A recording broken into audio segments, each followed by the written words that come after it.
Hi, my name is Christina Becerra and I go to El Camino High School. How long did it take you to become a firefighter? I started off going to EMT school, and that took about 6 months, and immediately I went to an ambulance. I was about 21 years old, and I started taking fire classes at the local community college and taking tests to become a firefighter, and it took me about 6 years before I was actually offered a position as a full-time firefighter. Hi, my name is Marcus Cheviot and I attend Ventura High School. What is the most appealing aspect of this job? The most appealing aspect of the job it's going to have to be the cliche answer you might hear from a lot of people, but it's definitely customer service. I really enjoy getting out in the community and helping people out, and I would have to say that among all of my comrades over here that are going to be answering questions with you today, they'd probably answer the same thing. We just really enjoy helping people. Hi, my name is Vanna Peltier from El Camino High School. Do you think that firefighters are superior to police officers? Absolutely not. We're not superior to police officers. We actually work together very well with them. We go on several calls with them on several occasions, and I feel like we have a great working relationship with our police department. So to answer your question, no, we're not superior. We're brothers and sisters. Hi, I'm Annabelle Augustine. I go to El Camino High School. What's the most stressful part of the job? There are many stresses that come to our job at many different times and many different directions. It could be something as simple as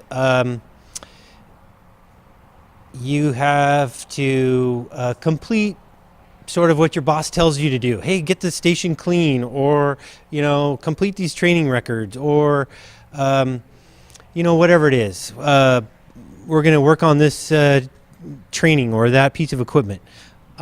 That's a little different kind of stress that comes almost every day, and it's similar to you have a big project to complete for school or something. But there are other stresses that come in, an instant. You can be working on one of those projects we were just talking about, the alarm goes off, and the next thing you know, you're up to your elbows in an emergency, dealing with somebody who's been severely hurt or injured. They're suffering, they're upside down in a vehicle. Maybe it's raining, maybe they're in an environment that their life is threatened. And it's really up to you to kind of intercede or to make an effort to try to get them out of that particular environment. There's a lot of different stresses that come on. One of the things about the service that we provide, it's 24 hours a day, 7 days a week, 365 days a year. So there are times where we have to be at work instead of being at an event for our family, or maybe we miss a soccer game or a little league game or a birthday, or even something like Christmas or a milestone event in our family's lives. But we're here at work, and we've taken on that role and agreed to do that, but that adds a little stress sometimes too. We have a lot of creative ways to deal with stress, and lots of them are healthy. One of the greatest things that I remember about being on the engine company was, you might hear the term like, okay, I'm going to go talk to a counselor, or I'm going to talk to a professional about something that might be bothering me. There's 3 people on a fire engine, and those other 2 people that have just experienced something similar to what you're experiencing, there's no counseling better in the world than to get back on the engine, talk about the situation that you might have just experienced, and you help each other out.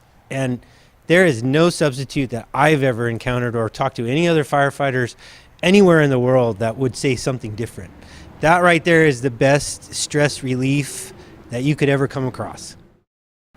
Hi, my name is Mark Siebler. I go to El Camino High School. How much schooling do you have to do to become a firefighter?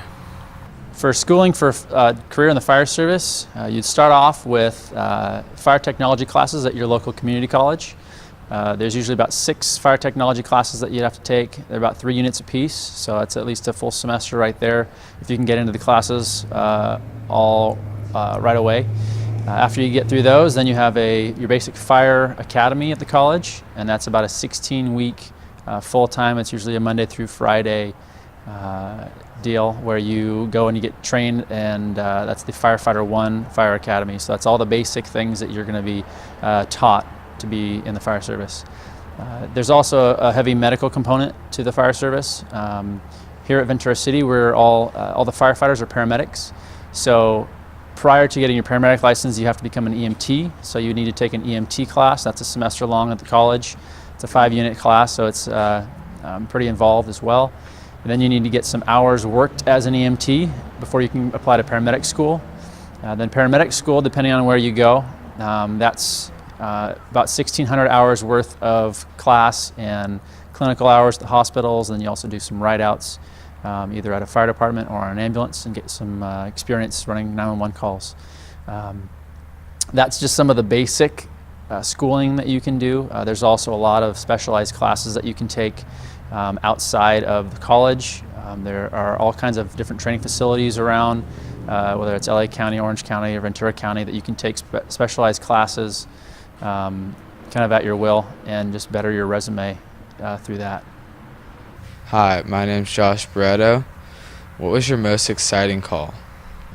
Most exciting call to date would probably be structure fire. We were first in up off the avenue, and coming from down the street from Station 1, you could see a big black header of smoke as we were approaching, so we knew we had a decent fire. As we got there, there was fire and smoke coming out the windows in the back of the house, and we were able to pull hose lines and enter the house and put out the fire. Made a really good stop, contained the fire to the back of the house. No one was injured, so all in all it was a really good call, really exciting.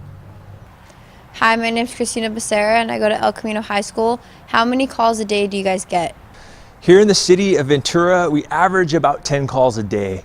Just last year we broke 15,000 with all 6 fire stations. We have 6 engines and 1 truck.